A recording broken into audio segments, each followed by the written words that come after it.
84 number की गाथा में आचार्य भगवान कहते हैं कि आत्मज्ञान के बोधि के निमित्त से ही शास्त्रों का अभ्यास किया जाता है और ऐसे शास्त्रों का अभ्यास करते हुए भी जो कोई अपने आत्मज्ञान को प्राप्त नहीं करता तो वे वास्तव में मूर्ख हैं। ये इस गाथा में कहा है ना। फिर कहा, उसको ऐसे कहा, क्या वे मूर्ख नहीं हैं? तो फिर कहा तथ्यम, मूर्ख ही हैं।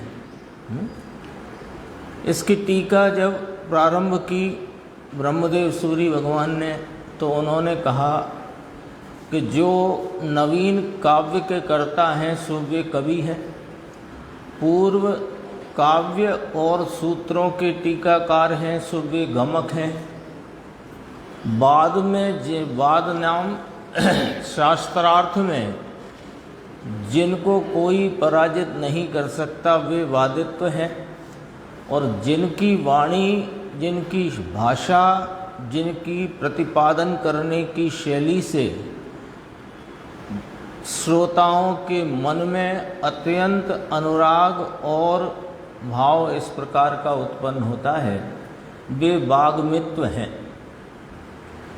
लेकिन यह होने पर भी क्या, इससे क्या, इससे कोई लाभ नहीं कि जब तक अपना वीतराग स्वयं संवेदन ज्ञान स्वरूप आत्मा के अनंत गुणों की निर्मलता के संचेतन स्वरूप परिणति में भाव ही प्राप्त न हुआ। तो यहाँ से जो आज गुरुदेव श्री ने 84 नंबर की गाथा का व्याख्यान टीका से किया, वहाँ से देखते हैं। देखो, निश्चय नय से यानी वास्तव में वीत राग स्वयं संवेदन रूप ज्ञान की ही अध्यात्म शास्त्रों में प्रशंसा की गई है। ही शब्द डाला ना, ही शब्द से क्या कहना है कि अन्य जो कुछ भी निरूपण है शास्त्रों में, वो निरूपण जिनेंद्र परमात्मा की दिव्य ध्वनि में आए हुए वस्तु के स्वरूप का है, और उस सब के द्वारा जो प्रयोजन है, जो मूल उसका हेतु है, वह तो वीत राग स्वयं संवेदन ज्ञान ही है। इसलिए वीत राग स्वयं संवेदन ज्ञान की ही अध्यात्म शास्त्रों में प्रशंसा की गई है। क्यों? कि जिसमें जन्म मरण का अंत आए और अनेक प्रकार का ज्ञान हो। द्रव्यलिंगी को भी हो जाता है 11 अंग 9 पूर्व का पाठी, यानी एक एक अंग कितना कि 18,000 झाजेरा श्लोक ने 18,000 पद और 51 करोड़ श्लोक। ऐसे दुगने दुगने दुगने करो तो द्वादशांग तक पहुँचते। इतने सूत्रों का पाठी होने पर भी वह वीत राग स्वयं संवेदन रूप ज्ञान से रहित है, और इस कारण उसके जन्म मरण का अंत नहीं आया। तो जन्म मरण का अंत आए, ये 4 गति के परिभ्रमण से, जिस ज्ञान से, जिस भाव से इस परिभ्रमण से मुक्त हो सके, मोक्ष के मार्ग की शुरुआत हो, उस आत्मज्ञान की अध्यात्म शास्त्र में तो प्रशंसा की है। समझ में आया है ना? अपने को याद होगा, कई बार चर्चा में आया, सबको पता भी है। संवत 1978 में दामोदर सेठ ने जब समय सार नाम का जो महापरमागम गुरुदेव श्री को भेंट रूप दिया, तो गुरुदेव श्री ने उसको थोड़ा देखा और देख करके कहा कि ये तो अशरीरी होने का शास्त्र है। तो वो अशरीरी होने का शास्त्र है, वो दूसरी लाइन में वही बात कही जिसमें जन्म मरण का अंत आ जाए, मोक्ष के मार्ग की शुरुआत हो, उस आत्मज्ञान की अध्यात्म शास्त्र में तो प्रशंसा की है। इस वीतरागी स्वसंवेदन ज्ञान की प्रशंसा और जन्म मरण के दुख के मिटने का उपाय है। इसमें ऐसा देखकर उसका थोड़ा भान हुआ तो बोले, वो शब्द ही निकला अपने आप, ये तो अशरीरी होने का शास्त्र है। इसलिए अब देखो ऊपर की बात से मिला ना, वास्तव में वीतराग स्वय संवेदन रूप ज्ञान की ही अध्यात्म शास्त्रों में प्रशंसा की गई है। इसलिए स्वय संवेदन ज्ञान के बिना शास्त्रों के पढ़े हुए भी मूर्ख हैं। धीरू भाई ऐसी बातें हैं ये, संसार के ज्ञान वाले और बुद्धि वाले तो मूर्ख हैं, है ना। साइंटिस्ट हो, नोबेल पुरस्कार भी मिल गया हो, उनको तो यहाँ किसी गिनती में लिया ही नहीं गया। लेकिन यहाँ तो कहते हैं परंतु अपना जो अंतर आत्म स्वरूप शुद्ध सच्चिदानंद परमात्मा, उसके सन्मुख होकर अंतर के ज्ञान को स्पर्श होकर जो ज्ञान आए, उसका नाम सम्यक ज्ञान और उसकी प्रशंसा अध्यात्म शास्त्र में। शब्द के फर्क से बहुत शब्द अलग अलग आते हैं। वीतरागी स्वय संवेदन ज्ञान, स्वरूप संचेतन ज्ञान, सम्यक ज्ञान, भाव शुद्ध ज्ञान, दर्शन ज्ञान, चारित्र रूपी मोक्ष मार्ग, सब एक ही बात के एक ही अर्थ को कहने वाले हैं। तो देखो, अंतर के ज्ञान को स्पर्श होकर जो ज्ञान आए, आए माने प्रकट हो, आए माने कहाँ से आए, वो तो प्रकट हो, जो उपयोग अपने शुद्ध सच्चिदानंद परमात्मा को विषय करता हुआ उस सच्चिदानंद आत्मा के अनंत गुणों की निर्मल प्रकटता के संचेतन रूपता से, संवेदन रूपता से प्रकट हो, वही वास्तव में प्रशंसा के योग्य है। यही यहाँ कहा जा रहा है। देखो परमात्म प्रकाश है ना ये, तो इसलिए स्वय संवेदन ज्ञान के बिना ज्ञान स्वरूप प्रभु आत्मा का स्वय संवेदन, स्वय नाम अपना, प्रत्यक्ष ज्ञान का वेदन, इतने शब्द है ना। स्वय संवेदन, तीन शब्द हैं। स्वय माने अपना, सम माने प्रत्यक्ष, वेदन माने आस्वाद रूप, स्वाद सहित। स्वय नाम अपना, प्रत्यक्ष ज्ञान का वेदन, ऐसे ज्ञान के बिना अध्यात्म शास्त्रों में प्रशंसा तो उसकी की है। किसकी की है? ज्ञान की है कि स्वय संवेदन ज्ञान की है। बहुत जानने लग जाए उसकी प्रशंसा नहीं, और कम जानते हुए भी अपने स्वरूप का आस्वादिया हुआ हो और उसमें आप रूपता की प्रतीति हो, है ना। तो कहा पे सुरनाथ जजी है, आता है ना छेड़ाला में, उसमें तो ये भी कहा चरित मोह, यहाँ तो ज्ञान की बात है, वहाँ ये भी लिया चरित मोह वस लेस न संयम पे सुरनाथ जजे है। आत्मज्ञानी को सुरनाथ इंद्र भी उसकी प्रशंसा करते हैं। जजे हैं माने प्रशंसा करते हैं। देखो पाठ है ना, मूढ़ न बत्थु तेड़ विबोहु न जासु बरु। बरु माने वर, वर माने प्रधान, प्रधान आत्मज्ञान नहीं।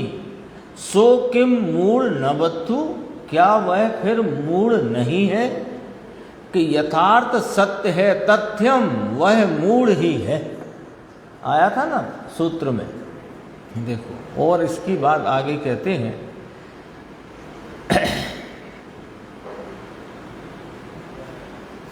और चर्चा आई थी ना कि वैराग्य के बिना सब शास्त्रों को पढ़ते हुए भी मुक्त नहीं होते।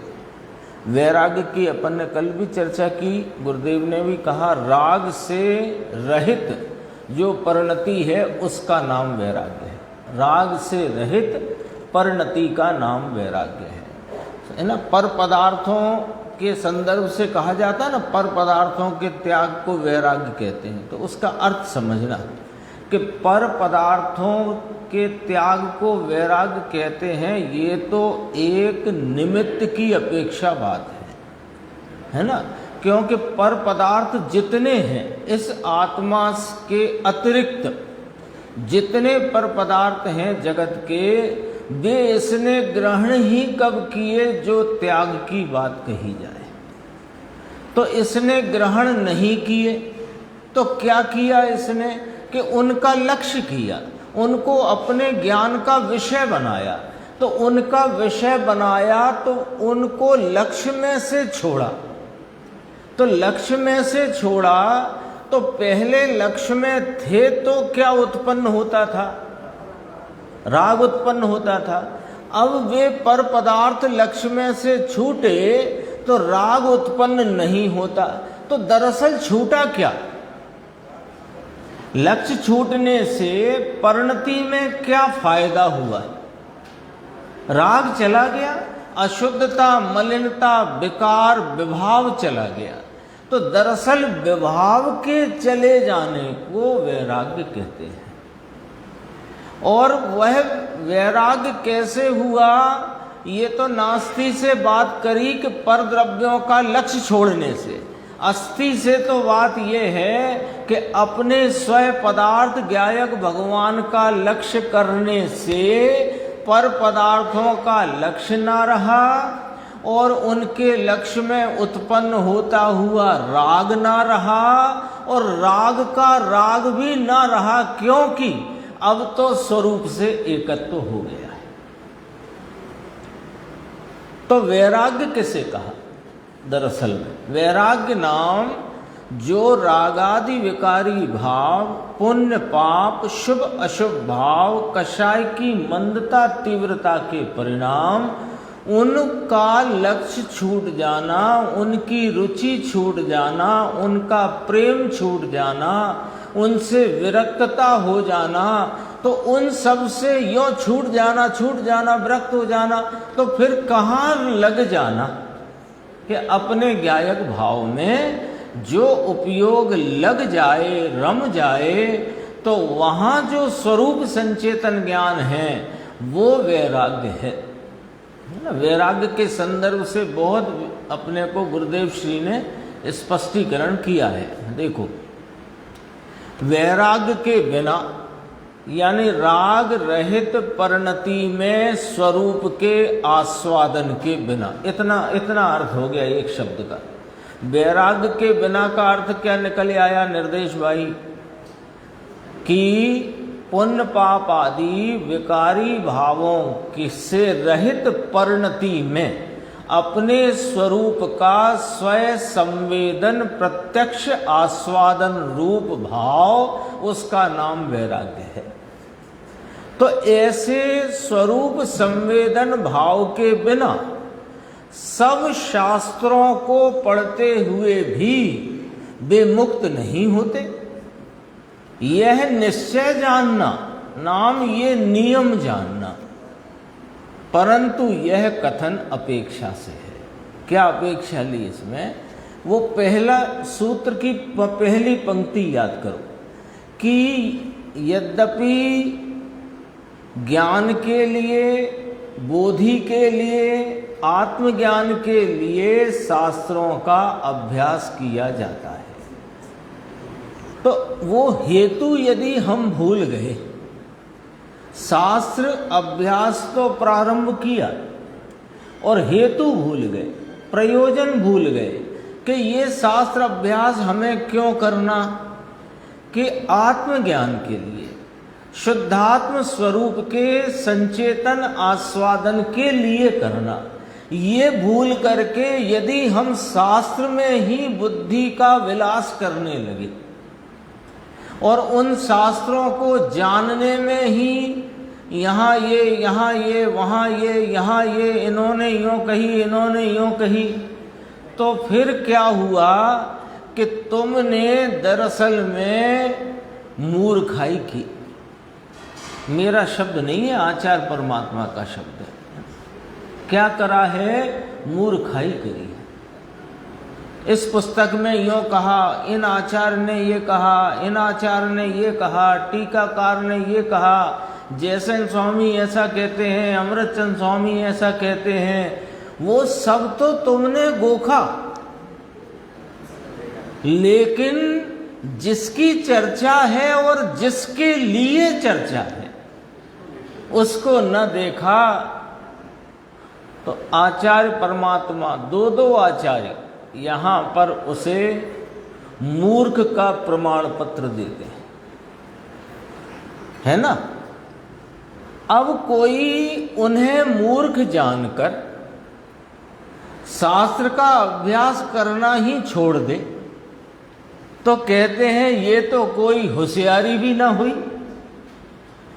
देखो, बात को समझना, उसका संतुलन समझना, बात का संतुलन समझना कि शास्त्र क्यों पढ़े जाते हैं। पॉइंट नंबर 1, जिनेंद्र परमात्मा के द्वारा कहे गए, आचार्य भगवंतों द्वारा रचे गए शास्त्र का पठन पाठन, चिंतन, विचार, चर्चा क्यों की जाती है? कि उस चर्चा, उस निरूपण के द्वारा हम अपने इस आत्म स्वरूप को जान सकें। कैसे जान सकें? कि प्रत्यक्ष स्वाद रूपता से जान सकें, यानी वीतरागी स्वय संवेदन रूपता से जान सकें, इसलिए किया जाता है। Point number 1। अब पॉइंट नंबर 2, ये जो कि मूल हेतु है शास्त्र अभ्यास का। शास्त्र अभ्यास का मूल हेतु क्या? अपने स्वरूप का आस्वादन पूर्वक जानपना, ज्ञान का ज्ञान में जानना, स्वय संवेदन ज्ञान।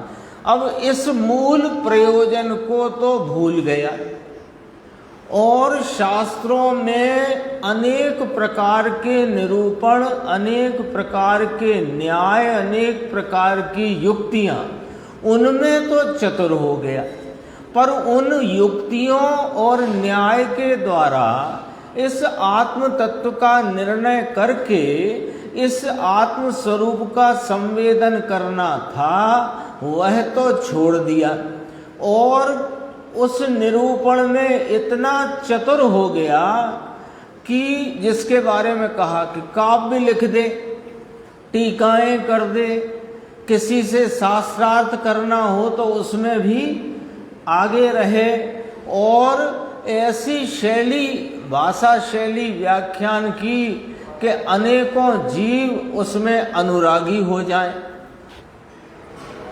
किंतु वह मूल प्रयोजन जो पॉइंट नंबर 1 पे था वो भूल गया, तो क्या कहलाया? मूर्ख कहलाया। होशियार तो हुआ भाषा में, व्याकरण में, चातुर्य में, लेकिन मूर्ख कहलाया।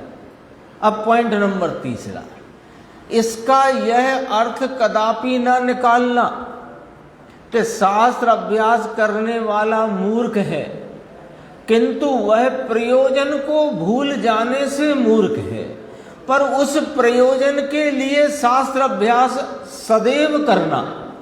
ये आचार्य कुंद देव ने प्रवचन सार में कहा, आगम चेष्टा तदो ज्येष्ठा, आगम चेष्टा ही ज्येष्ठ है, श्रेष्ठ है। तो क्यों? कि प्रयोजन के लिए, प्रयोजन के लिए। तो प्रयोजन के लिए तो शास्त्र अभ्यास करना, इसलिए यहाँ पर टीकाकार मुनिराज आचार्य कहते हैं, इस बहाने से, ये कौन सा बहाना? अरे अब जब शास्त्र पढ़ने वाले ही मूर्ख हैं तो इस बहाने से शास्त्र पढ़ने का अभ्यास नहीं छोड़ना। आगम का अभ्यास है क्यों? पॉइंट नंबर 1, अपने हित के लिए। समझ में आया? दिखाव करने के लिए, दुनिया को पसंद कराने के लिए कि मुझे आता है, ऐसा बतलाने के लिए नहीं, दिखाव कराने के लिए। देखो मैं कितना और दुनिया मेरी बात को बहुत पसंद करती है, मुझे आता है। आप पूछो, क्या पूछना है, मैं बताऊंगा। इसके लिए नहीं, अरे उसके लिए अभ्यास करना ही नहीं। लो, मना कर दिया, मना कर दिया। क्या क्या कह दिया गुरुदेव श्री ने स्पष्टीकरण में? क्या कह दिया कि उसके लिए अभ्यास मत करना। काहे के लिए नहीं करना? दिखाव करने के लिए मत करना, दुनिया मेरी बात पसंद करे इसलिए मत करना, भीड़ सभा में बहुत बढ़ जाए इसलिए मत करना, मैं कुछ ऐसे प्रकार से बोलूं कि लोगों का रंजन हो जाए इसलिए मत करना, मुझे बहुत आता है ये बतलाने के लिए मत करना शास्त्रों का अभ्यास। अच्छा, तो नहीं करेंगे कल से शास्त्र का अभ्यास? अरे इसके लिए मत करना, स्वयं संवेदन ज्ञान के लिए जरूर करना।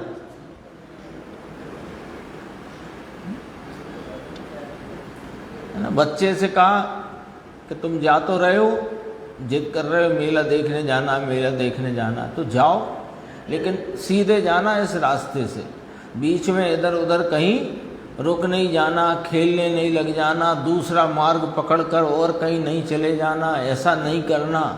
तो वो कहने लगा कि लो मैं जा ही नहीं रहा, जा ही नहीं रहा। तो ये तो उद्देश्य नहीं है यहाँ कहने का, ये तो अभिप्राय नहीं है यहाँ पर ये बात कहने का। यहाँ तो ये अभिप्राय है कि तुम क्या है कि ये मनुष्य है ना, मनुष्य भव में है, अपन सब मनुष्य पर्याय है। इसमें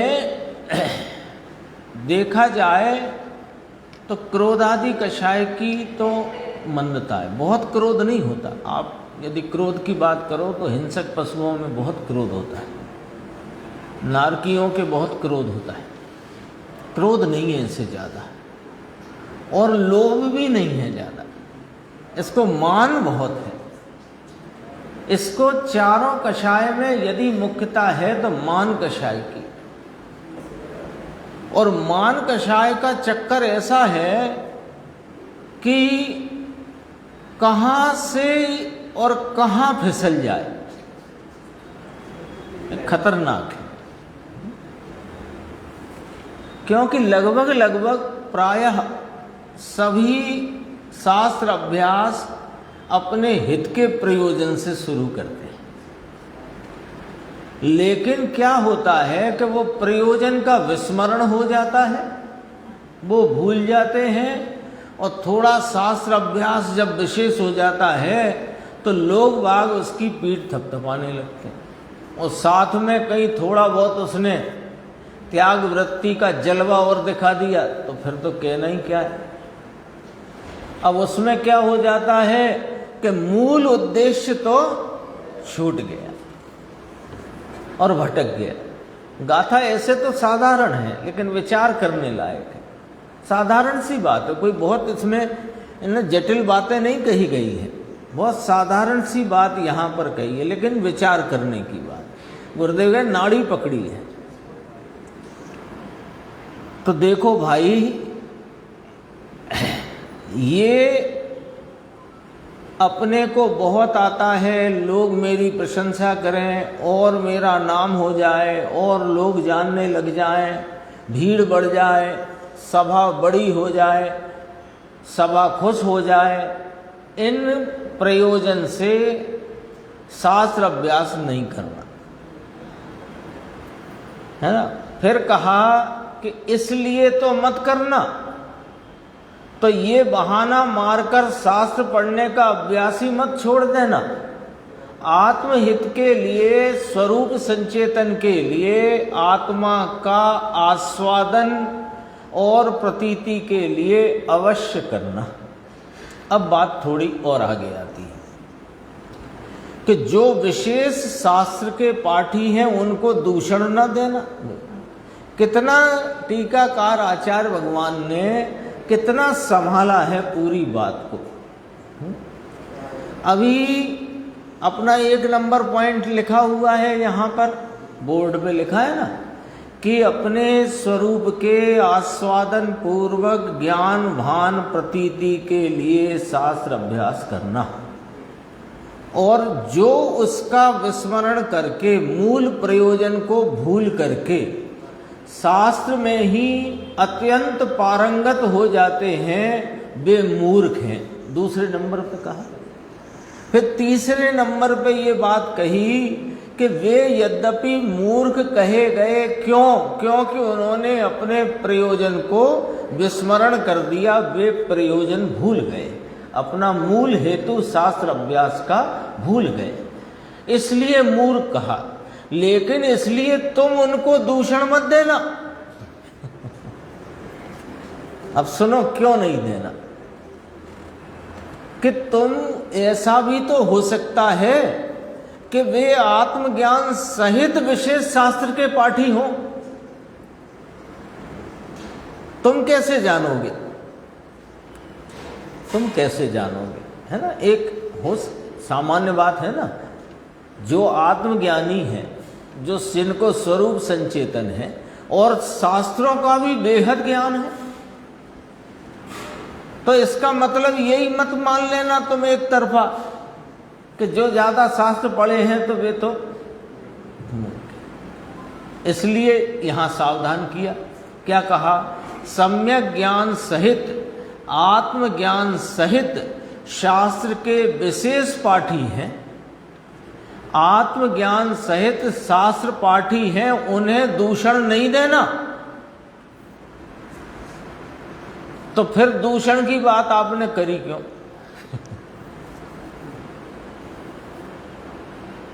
पहले कहा कि शास्त्र अभ्यास क्यों करना, कि स्वरूप के आस्वादन रूप स्वसंवेदन ज्ञान के लिए करना। उसको भूल करके यदि शास्त्र ज्ञान में ही रम गया तो वह मूर्ख है। फिर कहा कि इस बहाने शास्त्र का अभ्यास मत छोड़ना, अपना जो पॉइंट नंबर 1 है मूल प्रयोजन लेकर के जरूर शास्त्र अभ्यास करना, और अन्य कार्यों के लिए मत करना।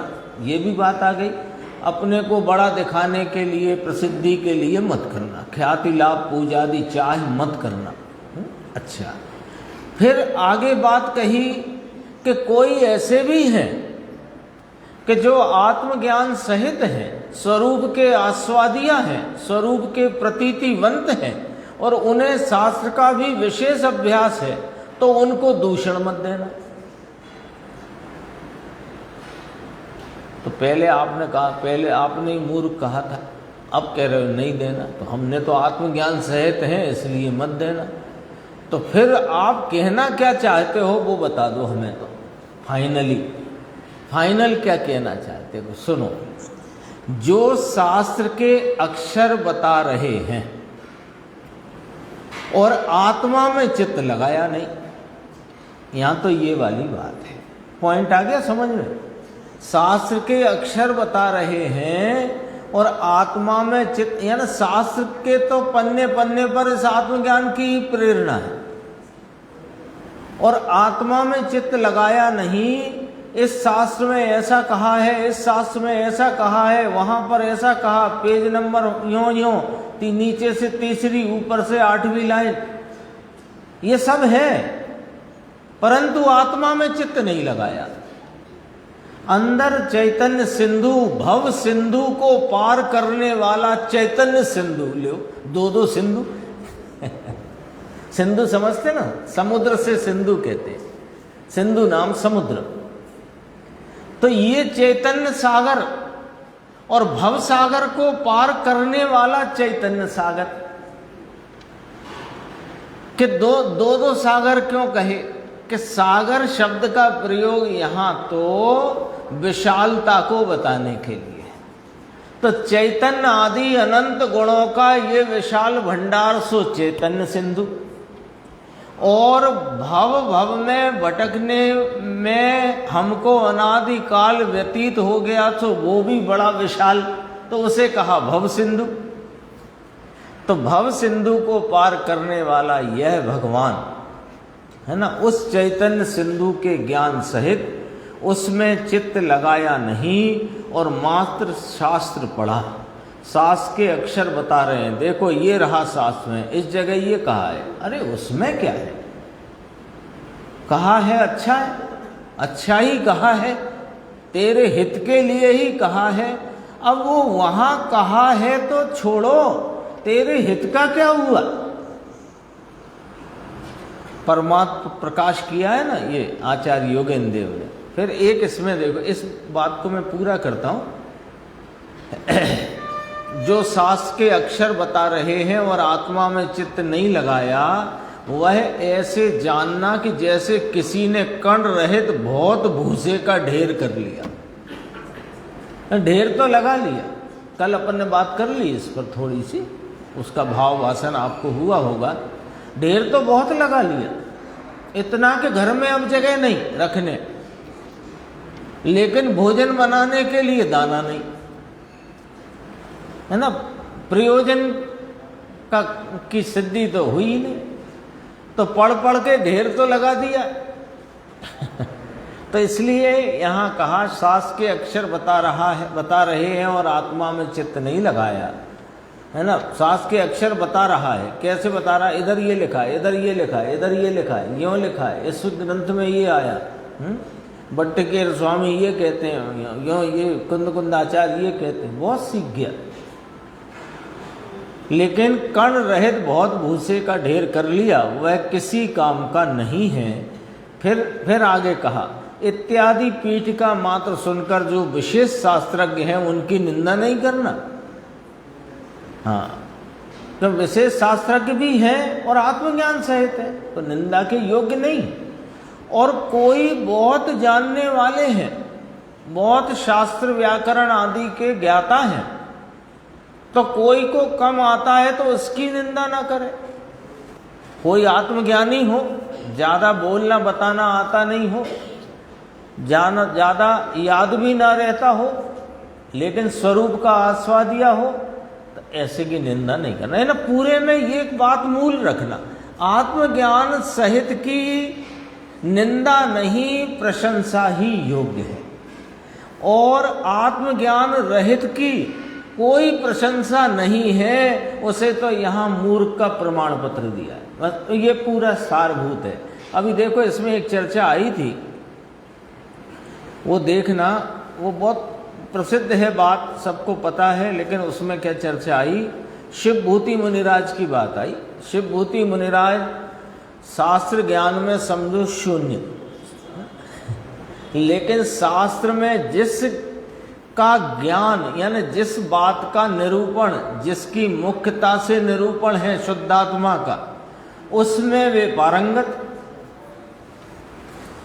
ऐसे शिवभूति मुनिराज, देखो शब्द याद थे नहीं, तुस्मास भिन्नम, यानी तुस्मास भिन्नम तक याद ना रहा, वो तो दृष्टांत था ना।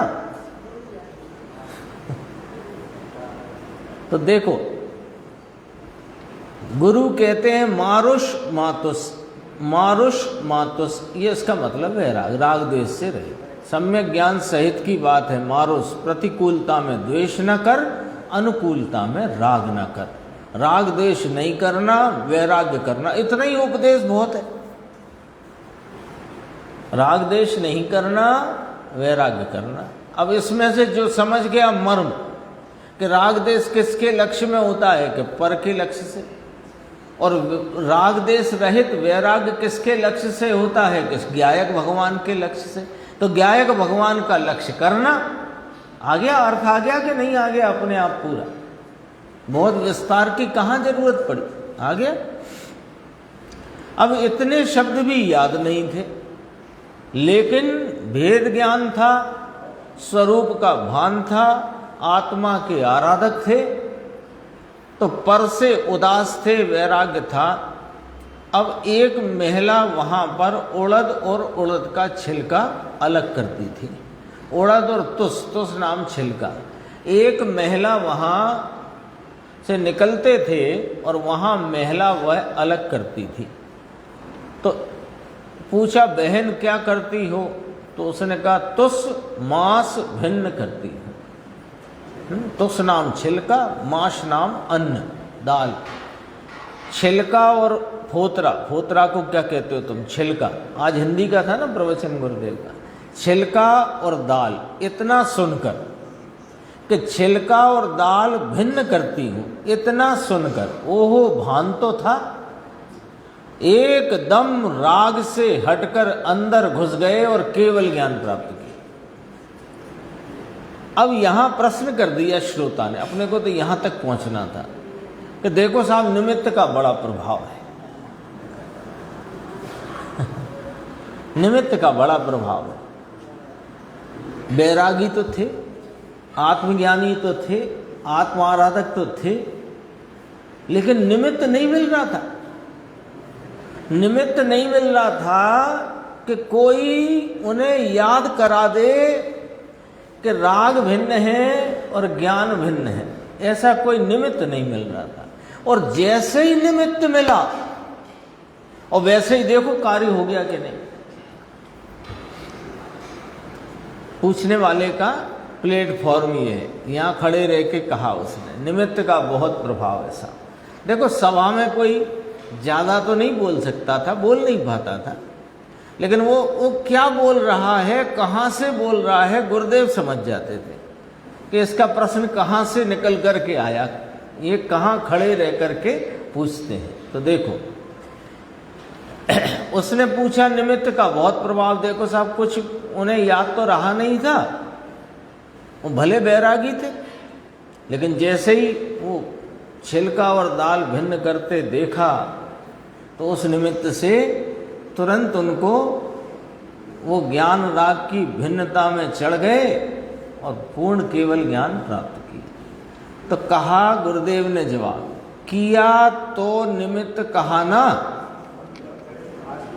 जब उन्होंने ज्ञान राग की भिन्नता का कार्य स्वयं से स्वयं में किया, तब वह बहन जो थी वो वहाँ पर दाल और छिलका भिन्न करने का कार्य चलता था, वो बताया, वो निमित्त कहने में आया।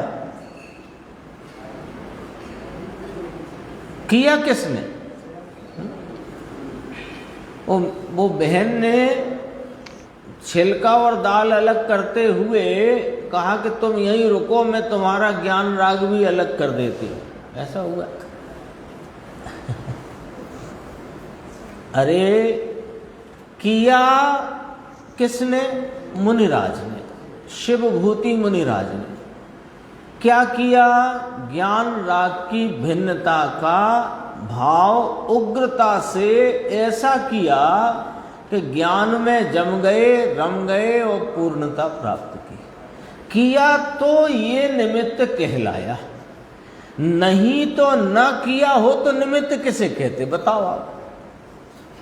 सुन के चले जाए, मान लो पीछे पीछे हम भी होते, हमने भी सुना, भले हमने पूछा नहीं, पूछा उन्होंने या बहन ने ही कहा, हमने सुना तुस मांस भिन्नम, हमने भी सुना छिलका और दाल अलग करते हैं, और हम जा करके कहीं और काम में लग गए।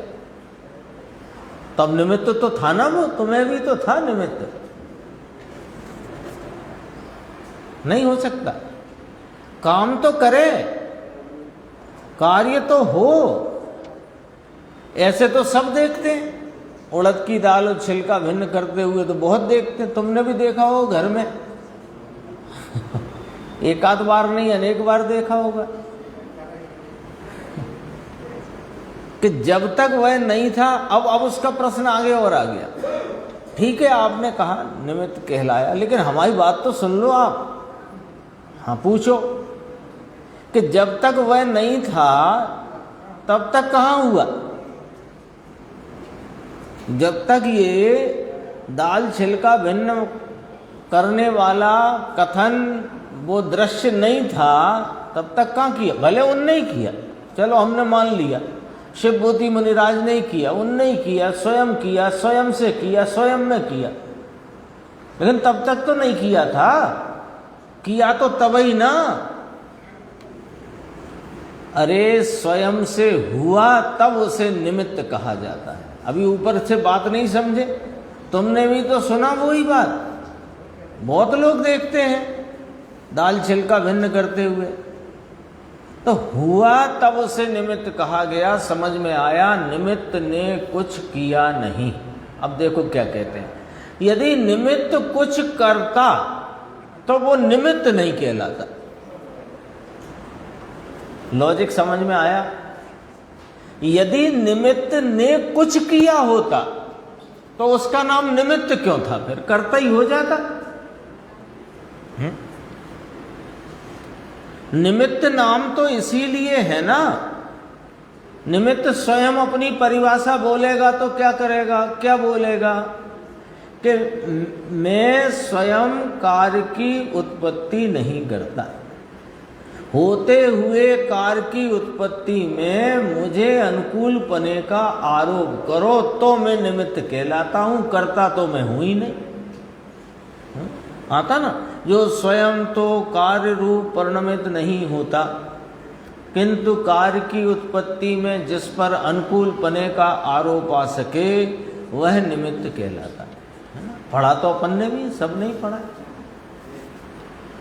तो निमित्त ने कुछ किया नहीं वरना निमित्त नहीं कहलाता। किया तो स्वयं से किया है।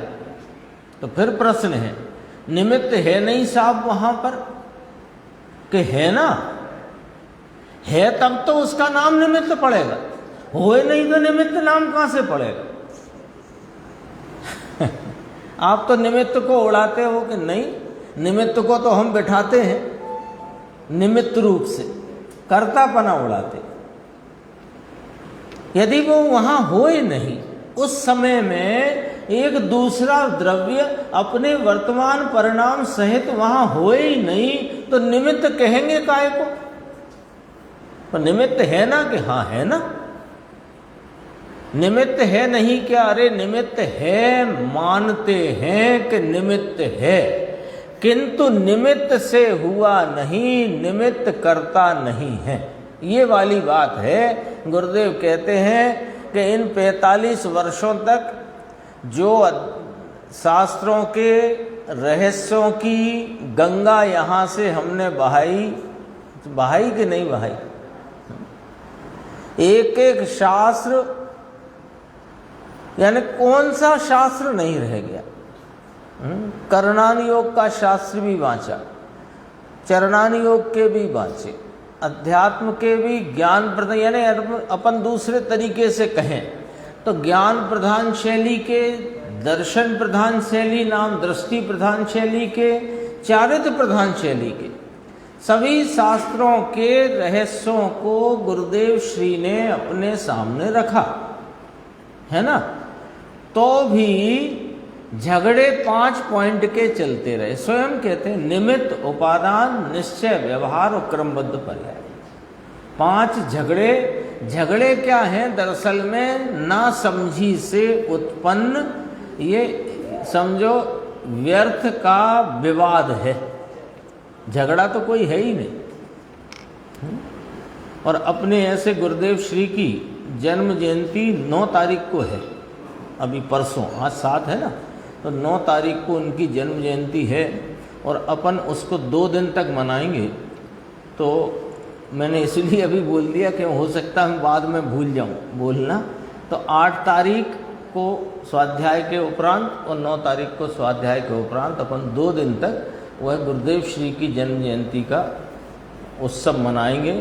बधाई के द्वारा भी, अपने भावों की अभिव्यक्ति के द्वारा भी, है ना। तो सब लोग उस प्रकार की मानसिक तैयारी अपनी लेकर के आए। देखो आज 85 गाथा यानी प्रारंभ करने कोई थे तो अपने पास 10 मिनट का समय है, अपन उसको पढ़ लेते हैं, जिससे कल अपने पास समय बचेगा तो वो अपने उस उत्सव के आयोजन में अपन को लाभ होगा। देखो, तीर्थय में तीर्थो भमंता हम मूढ़ हम मोक्षुण होय नाण विवज्जौ जीर्ण जिये मुनिवर होई न सोई। तीर्थ तीर्थ में भ्रमण करे पर मूढ़ न पावे मुक्ति कभी, क्योंकि ज्ञान बिन जीव कभी वह मुनिवर हो ही सके नहीं। फिर वही बात, शास्त्रों की बात कही थी, अब कहते हैं तीर्थ भ्रमण करने से भी मोक्ष नहीं है।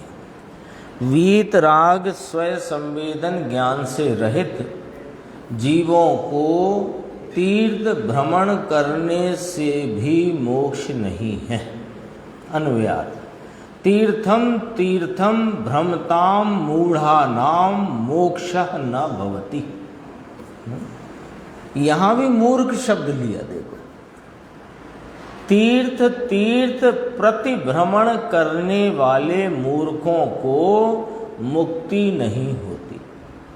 हे जीव, क्योंकि जो ज्ञान विवर्जिता, ज्ञान रहित हैं, वह मुनिवरा न भवति, मुनीश्वर नहीं है, संसारी है। मुनीश्वर किसे कहा? मुनीश्वर माने जो संसार से पार उतरने वाले हैं वे मुनीश्वर, और जो संसार में डूबे हैं वे संसारी। एक तो संसारी और सिद्ध हुए,